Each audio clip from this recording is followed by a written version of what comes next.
another edition of Club ENTP. Yeah. Wow, I'm your host, Daparu de Crusha. Guess what?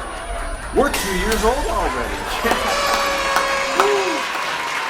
And it's nice to reflect on all the accomplishments over the past 2 years and know that I did what I set out to do. If I hadn't, then I wouldn't have met all of you. And from all of your comments to having guests on from around the world, it's been my pleasure and it's been worth every minute. And it's changed my life forever. So, thank you all. Well, you know, I ask people all the time, do you know what your personality type is? The most common answer is, I'm 1 in a million. Well, it's pretty cliche. People use this term to describe a person's unique personality, but as an ENTP, I quantify things quickly in my head, and that term sounds grossly improbable to me. So, let's divide the Earth's population of 8 billion people into 16 MBTI groups at just 6.25% per group. You would have exactly 500 million in each group. Everybody is 1 in 16 at this point. Not very special. But when you combine MBTI with enneagram, you end up with 27 distinctive representations of human behavior for each of the 16 types. So 16 times 27 is 432 personality types. Now, if we combine the 432 types with their hierarchical structure in society, then each type fractions into 6 categories: alpha, beta, gamma, delta, sigma, and omega. That means that each type has 2,592 variations in its spectrum. So 2,592 times 16 groups equals 41,472. And they're all uniquely different types. So theoretically, on average, you're 1 in 192,901, which is less than 20% of this widely used term. And that's overly exaggerated by over 500%. Now, this number drops significantly if you're an ISFJ, the most common type at 14%. You're around 1 in 94,000, give or take. But don't worry, you're still unique, just like everybody else.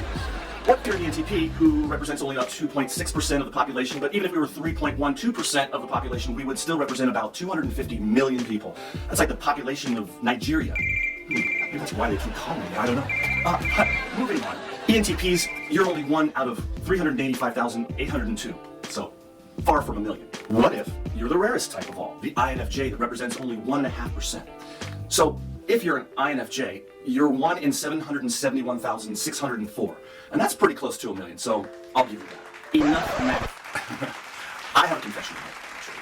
I took another online personality test, and I found a shocking contrast to the personality type that I've been claiming to have.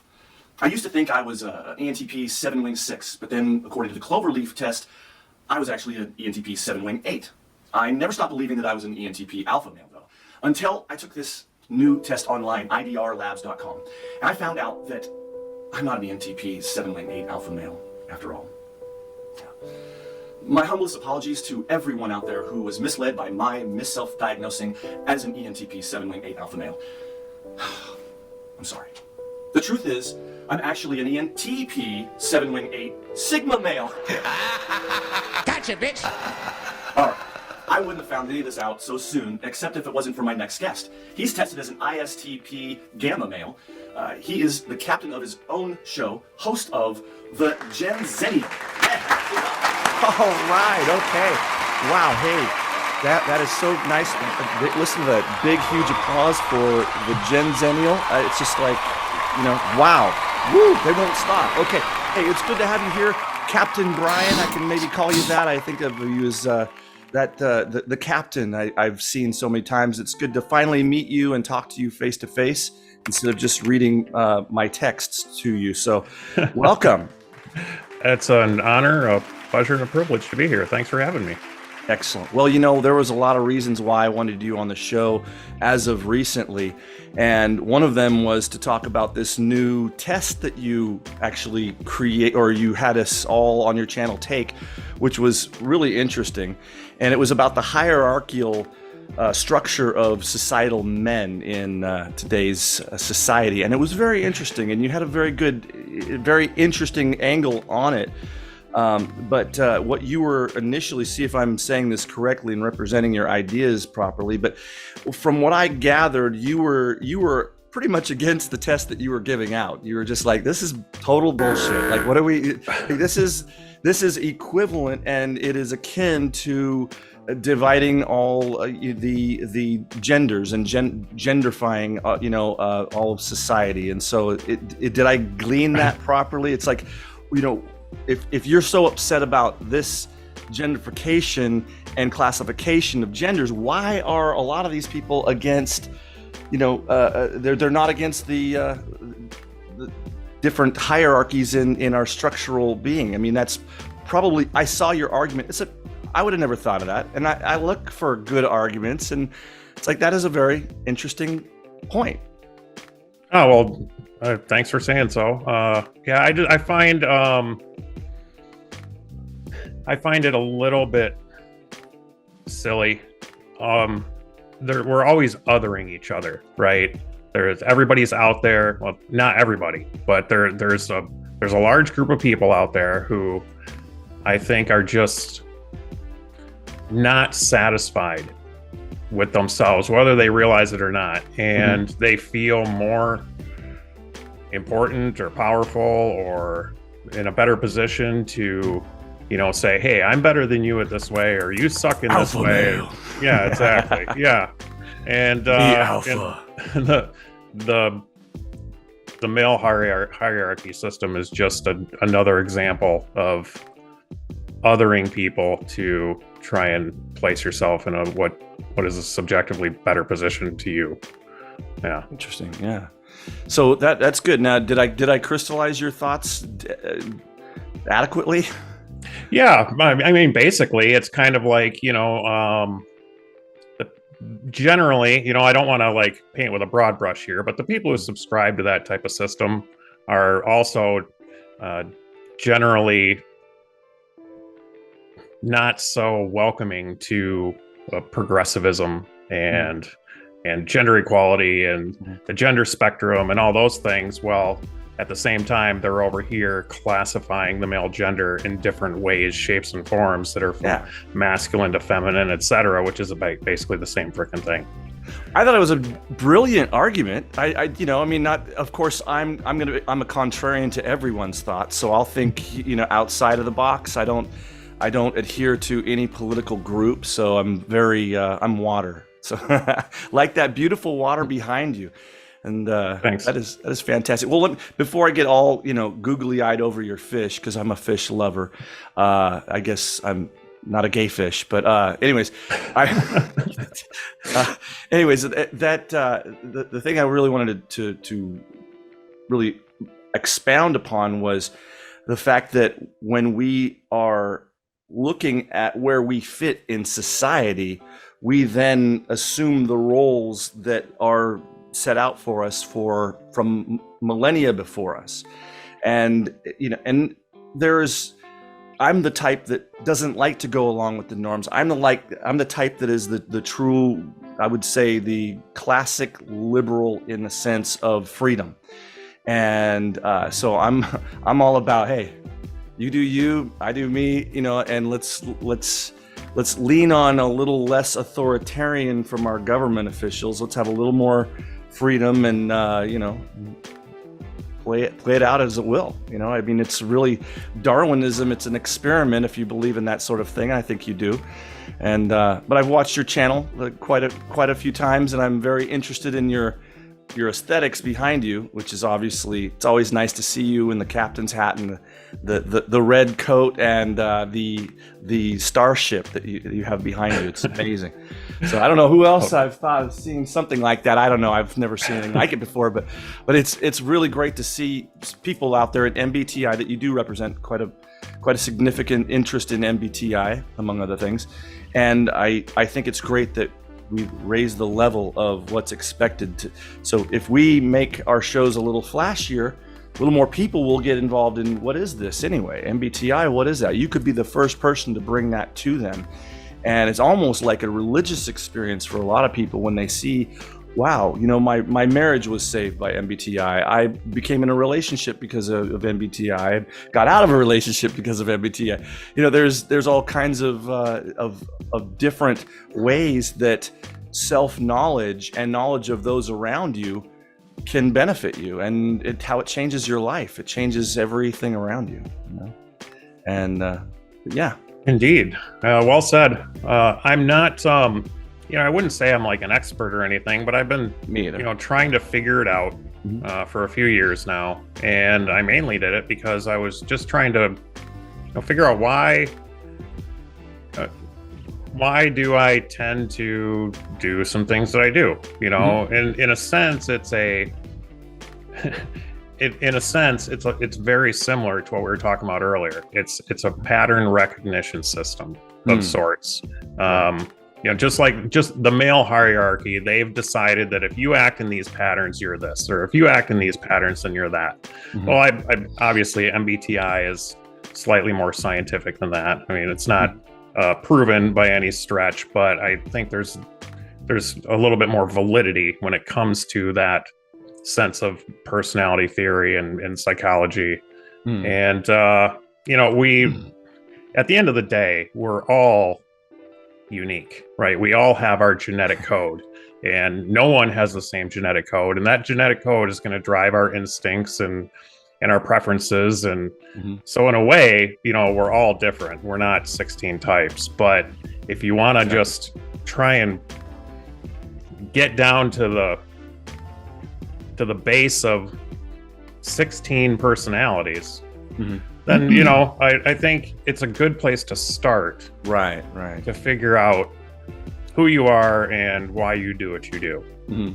Yeah, actually, you didn't see it before, but the whole topic of today is not just 16 personalities, but 432, which is interesting because 432, and this is just my math because I'm just a geek. I'm like, if I do this and do this, and I see, actually, this thing is divisible by 432.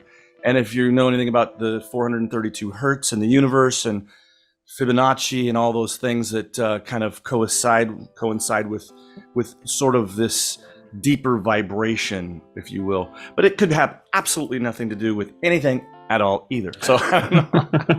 But if you believe in Jung, it's synchronicity, and I just look for synchronicity as an extroverted intuitive. I look for everything in synchronicity. So I'm triangulating why things mean a certain thing.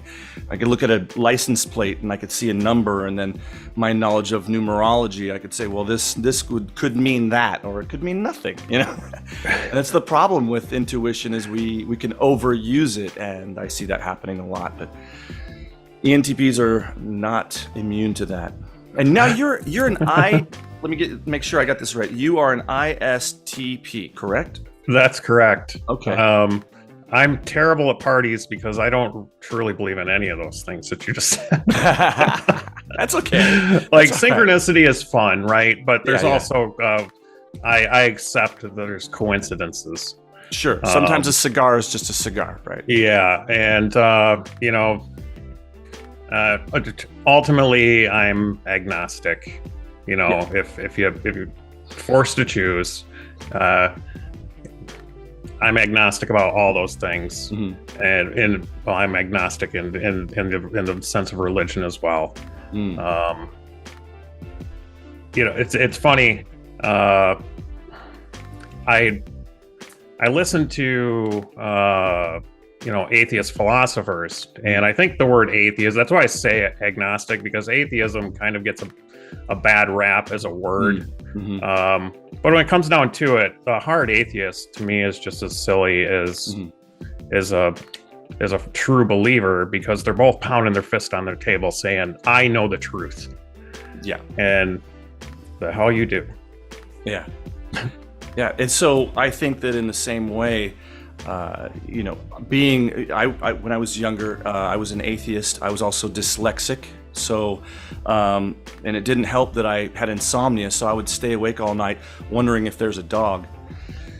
Oh, boy, I'm gonna have to cut that one out. That's nix that joke. Okay, so, but yeah, I mean, the beautiful thing is, if you can live your life as water, That doesn't mean you judge people, or but you can shape them, or you can move around them either way.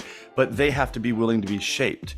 And so I don't push my views on anyone, and anyone that tries to push their views on me, it's rather funny. I mean, it's really fun, because sometimes, I mean, I'm the type of guy that would actually go to the door knockers' houses, Jehovah's Witnesses, and ask them for a watchtower and say, "I'm sorry, I've got the blue one. I need the red one. Can I get the red one, please?" I was just asking for the red pill when I was in my early 20 years old. And so, but yeah, this is kind of what I like about you is that you are seeking the truth in everything that you do. You have a thirst and a knowledge. I can tell. I've never met you before, but am I right or am I right? For sure. It's probably more of my TI truth, which TI is my dominant function. Right. And ultimately, however, and it's something that I learned through MBTI, is truth is subjective sometimes. 2 + 2 = 4 is truth. But then we can talk about philosophical truth and moral truth and ethical truth. Circling back to your comment about classic liberalism, that's where I find I'm a progressive in the general sense. However, it's almost like we have a hierarchy of principles, right? One thing that really gets me is when someone isn't bound by their principles. Now, you can have, maybe I don't agree with your principles, but at least if you follow them, then you're not going to be a hypocrite. And I always find myself in these weird situations where liberty trumps everything. It is possible to be a liberty believing progressive. Believe it or not, it's very, very possible. I think so. And it all boils down to, are we trying to tell people what they can and can't do? There comes a point where you can ask for too much, right? And that's where the left gets it wrong, is they're forgetting about liberty sometimes.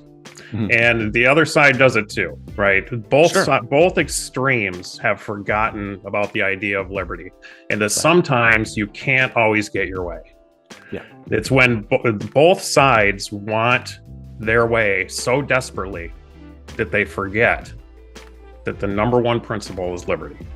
Right, but I don't think they really forget so much as they've got maybe a lobbyist group that maybe helps them forget a little bit. A little amnesia, a little dollar, put a little something in their pockets. I'm not one of those people I think we need a third party, to be frank. And I love what you have on your Facebook, that it shows the two sides coming together and meeting in the middle. That's beautiful. That is absolutely beautiful. It's emotionally touching to me, because I like bringing people together. I don't like separating people. I like to bring all people together.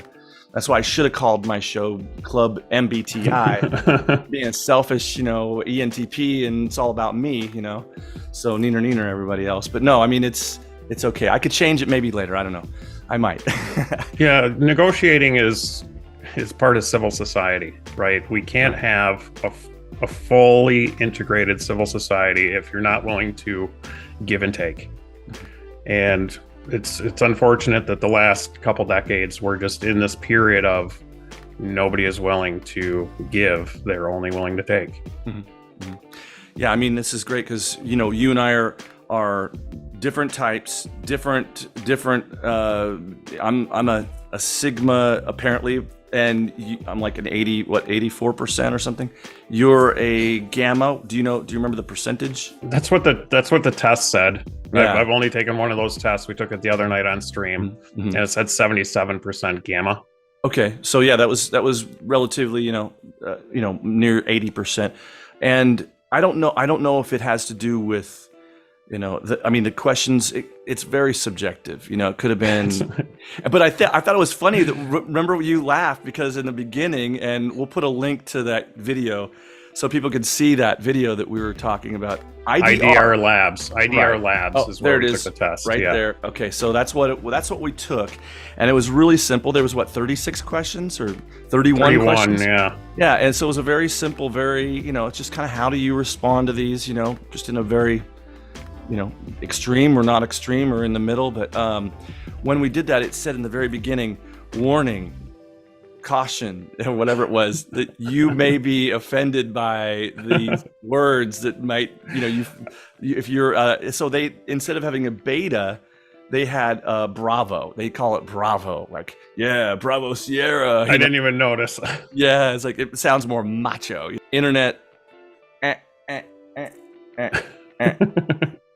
Okay, so say that again.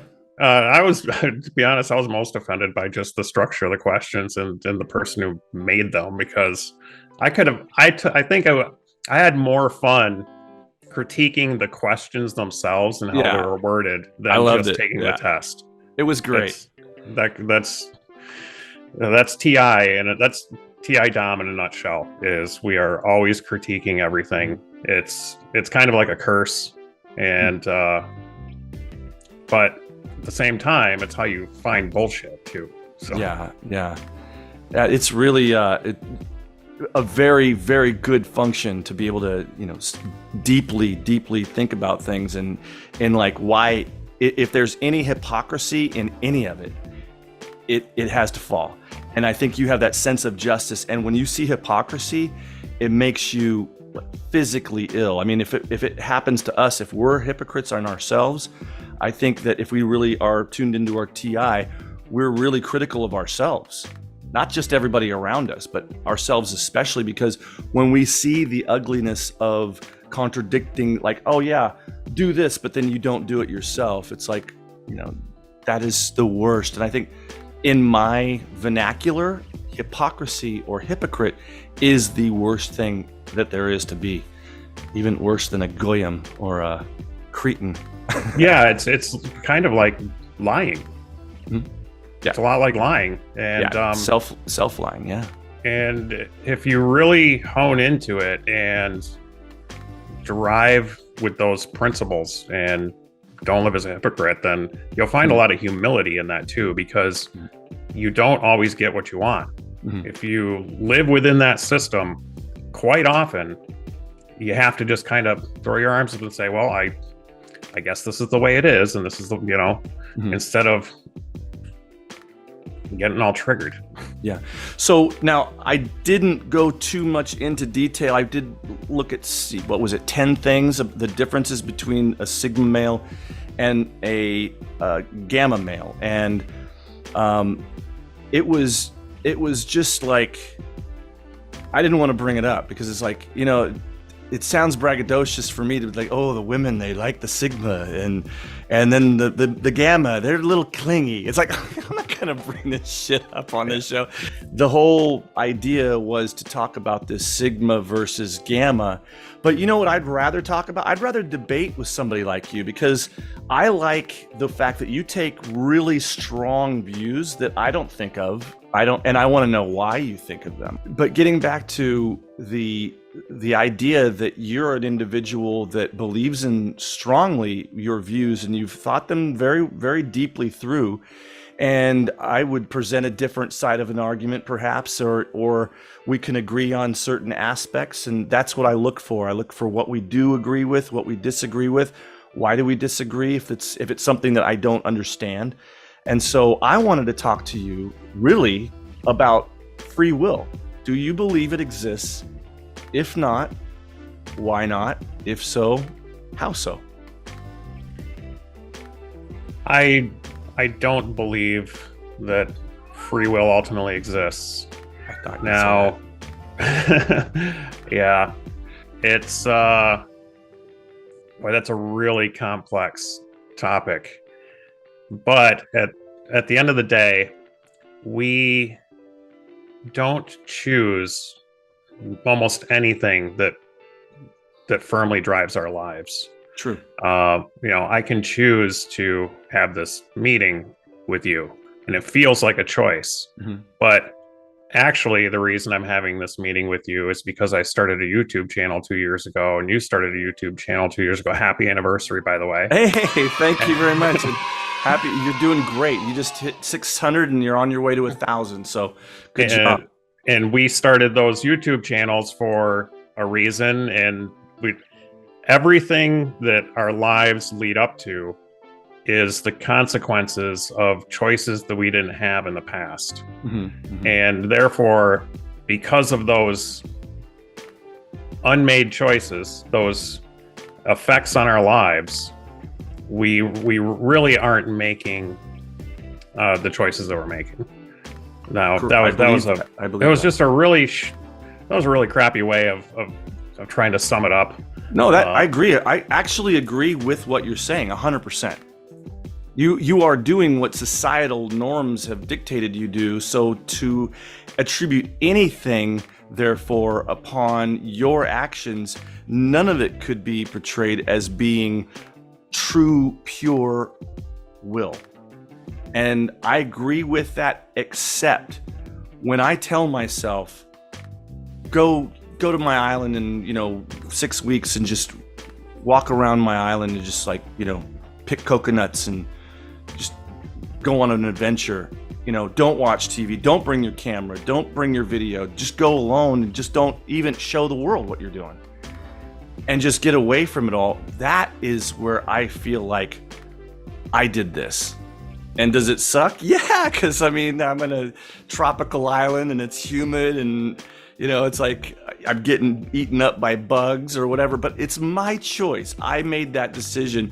And then everything that happens from that, I can then say, well, this happened because I did that. Not this happened because I'm a victim. Somebody did something to me. Now, the first time I ever corresponded with you, I remember I popped onto your show and I don't think I'd ever seen it before, and it looked really cool. You have, such great graphics, and I pop in there and I said it was about you being an ISTP, and I said, is it true that ISTPs secretly want to punch everybody in the throat? Do you remember that? I do, yeah. And you're like, actually, yeah. I think I want to punch you in the throat for saying that. No. Here's one of the coincidences for you. Okay. I was born on Friday the 13th, and my birth name was Jason. Oh.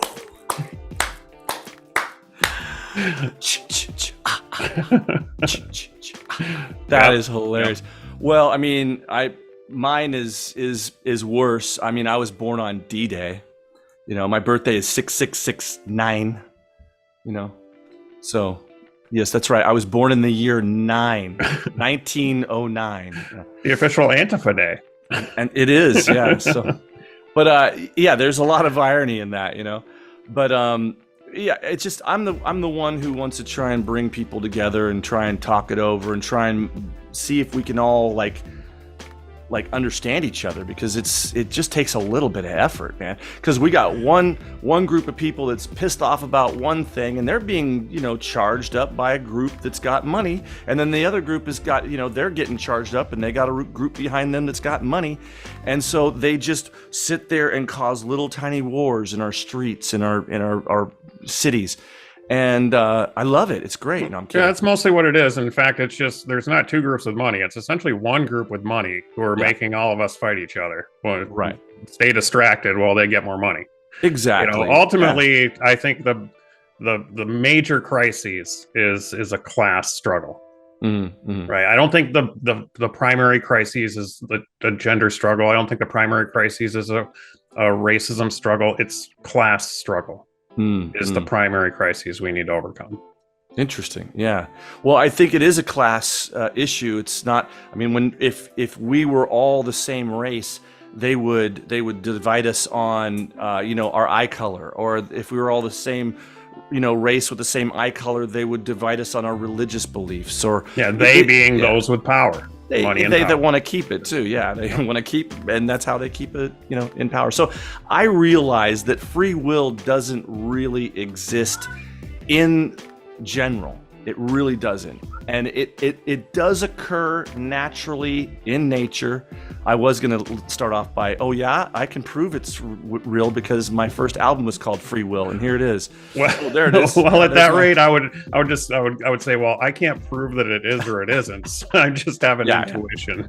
Right. You got to use that. But it's really, it's a matter of we should try and attempt to create more of it. more nature walks, more hikes with your kids, more time in meditation and self-reflection and trying to contemplate the universe through your navel. It's something that if we can get past our eyes and what our ears tell us and what we're told to think about things and told how to be, like girls don't get to play with boy toys. I'm like, bullshit. My daughter, I'm gonna buy her all boy toys, trucks, cars, tractors, you name it. And I'm not gonna buy her a single Barbie because I'm sure she's gonna get a shitload from all the people at her birthdays, which is true.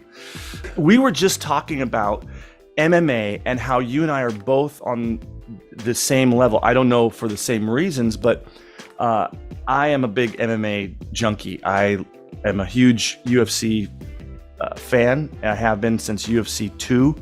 And I'm not into violence, but I'm into art. And as a competing martial artist at the age of 9, I was completely blown away that we could bring in all these different, boxing and wrestling and taekwondo and jiu-jitsu and judo and kung fu and Brazilian jiu-jitsu and all these different groups, and they were seeing who was the best. And of course Hoist Gracie was the multiple time winner again and again. But going back to that is like, what first drew you to seeing combat sports in that, and what UFC was it that you saw? Well, I suppose it kind of won right back to the beginning. Wow. Circling back to when you asked me as an ISTP, do you want to punch people in the throat? Yeah. And the answer is yes, but it's my competitive nature, not like from an angry place. Right. I was a wrestler, football player, that kind of shit. 1998, 180 and a half pound open division Greco state champ. Wow, dude. That's awesome. And I would have ended up, I can guarantee you right now, without a shred of a doubt, if I wouldn't have broke my back in the year 2000, I would have ended up in MMA in some way, shape, or form. Wow, that is incredible. Yeah, you're living the dream. That's kind of what I think. What drove me to it was the fact that it is the ultimate sport that you can test your strength against a man that's just as bigger, as big as you or bigger. And when you look at that, I mean, you and I probably look at that like a moth to the flame. Like, where do I sign up? I want to test myself. I want to see what I can do. I want to see my limits. I want to see if I'm the best. Maybe I can, it's like we have this optimism about ourselves, but then the rest of the world, we total skeptics about everything. Like, oh, that guy, he can't beat me. Well, with me, it's almost like it's always been, we have our nurture. Mm-hmm. Right. We have our nature and our nurture. And for me, it wasn't so much about, I want to prove that I'm better than you. It's more of, I want to prove that I can do it and not prove, I don't have anything to prove to the world. I'm always trying to prove to myself, like, how far can I push myself? Can I get to that next level? I have more of a that desire rather than I want to. It's not I want to kick your ass. It's, hey, if you're up for it, let's kick each other's ass. Yeah. I'm gonna feel fulfilled. Right. If I win. How old were you when you started looking into? Was it the first? Were you in karate first, or jiu-jitsu first, or what did you take? Or wrestling first? I was in wrestling first. Yeah, I started wrestling. I started wrestling in middle school. Right. And the reason I started, I had moved to a new school in 7th grade, and it wasn't going so well. And I thought, well, how can I prove to these? It's like the typical bullying stuff, And I was like, well, you know what? I don't want to be like outcast guy. I'd rather be accepted. So what can I do to work my way in? And wrestling was big in our town, so I tried out for wrestling, and I went 0-13 in my first year. Wow, You and that 13. That's interesting. Yeah. Mine is 6. All my numbers are 3, 6, and 9. I'm like obsessed with it. Yeah. I always pushed myself as hard as I could, and I never gave up. And I ended up winning an open division state title. So Excellent. Is free will even a positive thing? say if it wasn't for the things that happened to you in the past that weren't your choices, you wouldn't have the desire to make those choices that you're making now. That's true. That's true.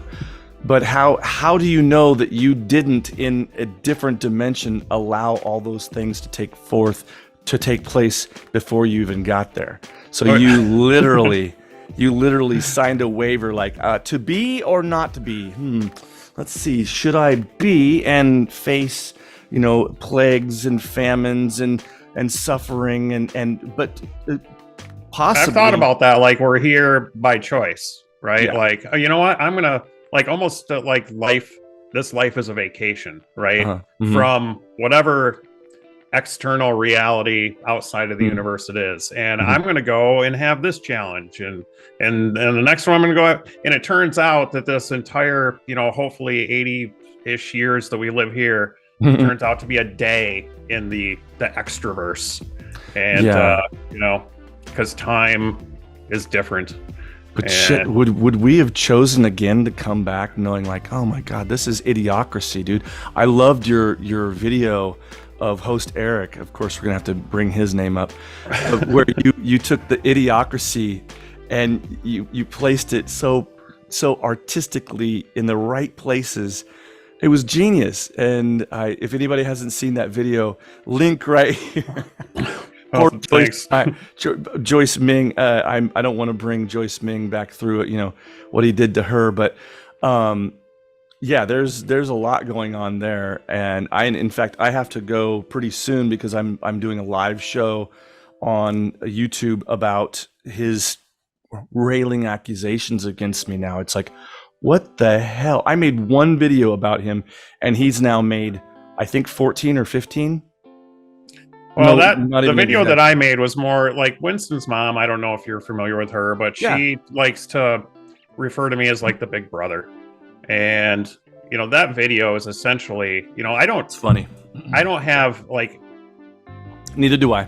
Bad feelings for Eric, but no I animosity. kind of sometimes feel like I need a big brother around the MBTI community a little bit. And so I was being a big brother to both. To stand up for Joyce and kind of show Eric, hey, that's not cool. What's coming up with you? What's new for you? Tell me about your life. What's exciting? Exciting and new, because you're the captain. I suppose the most exciting thing is just having less stress in my life and more time to pursue these endeavors. Like being extroverted, intuition, polar. I have no idea what I want to do on YouTube. I've always wanted to play video games for a living, and that's I enjoy all the aspects of content creation and video games and live streaming because I enjoy the technical aspects of using Adobe Premiere. And all the technical aspects of it. Where I falter is in the creative place. Yeah. Right. And so I have no idea, Club ENTP, what's in store for me. I just know that I finally have the time to think about it again. What's your passion? I don't have that type of FI. I'm FI 8. I don't really have passion for much of anything other than fairness. Okay. I give you 1 week and $1 million. You go anywhere in the world, do whatever you want to do, and try not to get arrested. What do you do? I wouldn't go anywhere. I'd put it in some kind of account for my daughter. No. After the week, whatever you don't spend, I forgot to mention, whatever you don't spend goes back to me. Okay. So you got to spend $1 million in a week. What are you going to do? I would buy some type of hard asset that I could then sell, that I could then hand to my daughter. Well, see, there you go. That is good thinking. But here's the thing: all assets anything you buy, gold, jewelry, Okay. I go right back. So you have to spend the money. What are you going to do? Where are you going to go? You got $1 million. You're not going to run out of money. So that's not an object. So don't think about. So this is like an experience. I have to have an experience. Right. It's like Fantasy Island for 1 week. What do you do? I would probably like go to Rome or something because I enjoy history. Mm-hmm. Go see as much historical and natural. I would go see some natural wonders. I would go see historical locations. Maybe try and get to a very scenic place so I could, observe nature in its grandest beauty. Yeah, I'm way beyond my partying days, so yeah. Oh yeah. I wouldn't do. I mean, I'd do parties all the time, but I would have parties every single night of the week and every day. But what I would want to do is I would definitely want to go to space, and if that cost have to butter. I think you need a lot more than $1 million.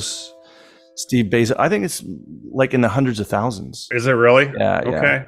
And so I would definitely want to put, okay, let's take half or more than half of that. Let's go on a ride to space, and then I would probably, hopefully, have a girlfriend up there. That would be fun. But that's another story. I'm not gonna go. Hey, speaking of you, newly single, are you interested in meeting anyone in the real world?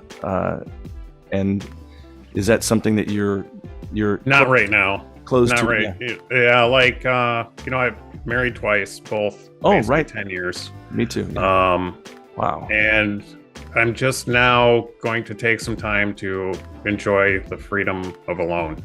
Yeah. You're gonna enjoy it, man. You're gonna enjoy it. How long were you, when you're from one relationship to the next? How long were you single? Like 2 years or so. 2 years. Wow. I was 4 months. I was married again to a younger, hotter model. Who knew? Yeah. But it was like, and then that was, the first one was 12 years for me, and then 4 years for the second one. But anyways, for an ENTP, it's easy for us to get over, relationships. Like, okay, yeah, I'm done. Yeah. So that's why I don't know how easy it is for an ISTP to deal in those things of emotion. They're probably difficult, if there's. Well, that's part of our problem is we don't have much emotion. Oh, okay. Well, that's kind of a good thing, isn't it? I mean, it can be, but when your significant other wants you to express emotion, that kind of thing, and it's difficult. You're like, and you say that doesn't. Because sometimes it feels disingenuous. This was really a great experience because, first of all, I really enjoy your show. You never know what you're gonna get on your show. You have no idea. It's kind of like one of those gift boxes you give yourself every month, which we're not against sponsors, so maybe we can get some sponsors, So anything else? Oh yeah, you were gonna do a TI question on me, aren't you? Some kind of TI test? Well, I don't know if I believe in TI tests the same way as a lot of the MBTI community does. The way I kind of distinguish whether somebody has high TI or not is can they do math in their head? Yeah. So it's like, what's 437 times 3? Be 1,200 and something. I just took a bong hit. Well, that's good enough to say you're not TI polar. Right? Yeah. But no, it's basically that's my short and brief idea of how TI works. Is we're able to develop some kind of system in our head,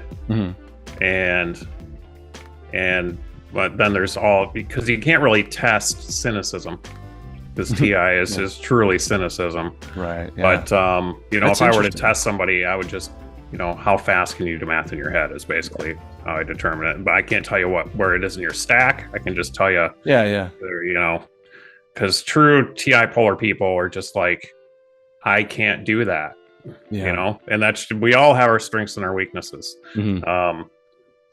And that's how I would go about it. Yeah, you know, I enjoy doing math in my head. I just don't have a reason to do it very often. But I mean, I'll come up with reasons to do math just to say, okay, like the mathematic thing that I did before the show, like the whole monologue dealt with it. But you'll see it when you watch this coming up, maybe in I'd say about a week. Should give me. I think it's 1311, by the way. Somebody check me on that. 1311? Oh, it's over. Okay, so what was it was 436? 437 times 3. Times 3. Okay, so then you have the 1320. 30 1321. times 3 is 90, and then 21 on top of 1320. Yeah, 1320 or 1321. Yeah. Well, if you're at 1290 plus 21, that would be 1311. 1311. Okay, 13. Oh, I was off. Okay, good. Yeah, there you go. So, but I would like to have you on as a recurring guest because I like the way that you think. I like the way that you're a contrarian to a lot of normal thinking out there. Some of the thinking that maybe I'm exposed mainly to because of my geopolitical space in time where I live around people, very conservative people around me. And when I moved to California, a lot of people said, "Good, you're with your people now." So it was like, like, what does that mean, man? But I mean, I'm humbled. Thank you for the absolutely. Thank you for the invitation. I love the show. Keep up the great work, and yeah, we'll figure out another topic to delve into because like I said, it's not that I'm trying to be competitive. It's just I want to see how people think, and I'm not always right, and I'm not always wrong. So, because absolutes are almost always wrong. So I don't want to be wrong. Well, I may be introverted, but I'm not shy. So just let me know. Excellent. Thank you again, and you know what time it is, right? No. What time is it? It's viewer mail. It's time for viewer mail. Schizoid Vision writes in and says, Dappa, you've been a busy somebody. So many projects you've been involved in. Bugs Bunny is such an innovative guest. We don't sell edibles in the UK, but sounds like the psychological journey was very productive for her. It's very thoughtful that she wants to bring the community together through education. So much NE vision. That's right, Schizoid. We ENXPs can do anything. Bugs Bunny isn't just innovative, she also knows how to pack the perfect lunch for a productive psychological journey. It's too bad you can't eat anything in UK. Maybe it's time for a trip to the US. You may not even need an airplane to fly back home. Next up, Elodie Ninja Alias says, very cool. Pretty job. I think the same. That's why I share it. I believe MBTI can save people, reduce stress, depression, conflict, and war. I agree, unless you're host Eric. MBTI causes him to wage wars. But enough about him. She continues. There is an ENTP inside the INTJ. And an INTJ inside the ENTP? I don't know if I believe you, Miss Alias. I think I would know if my ENTP nest was ever inside an INTJ nest. That's a bit of a reach. And I don't feel around. Finally, Tina Marie writes in from TikTok and says, can you make a video about how to date an ENTP? By the way, are you in a relationship? Well, Tina, I just made a video called Top 7 Love Hacks for Dating the ENTP. It's everything you need to know. And am I in a relationship? I don't know. I do know that I'm a Gemini, so it's just me, myself, and INFJ. If being ghosted by an INFJ for over a month is qualification for a relationship. Well, that's all the time we have for now, folks. Write something clever in the comments below, and I might read it at the end of the next episode. Until then, make sure to like, subscribe, and ring the notification bell so you don't miss a thing. Or this will happen. Oh, I'm out of here. Goodbye. Oh, and don't forget to enjoy the chaos.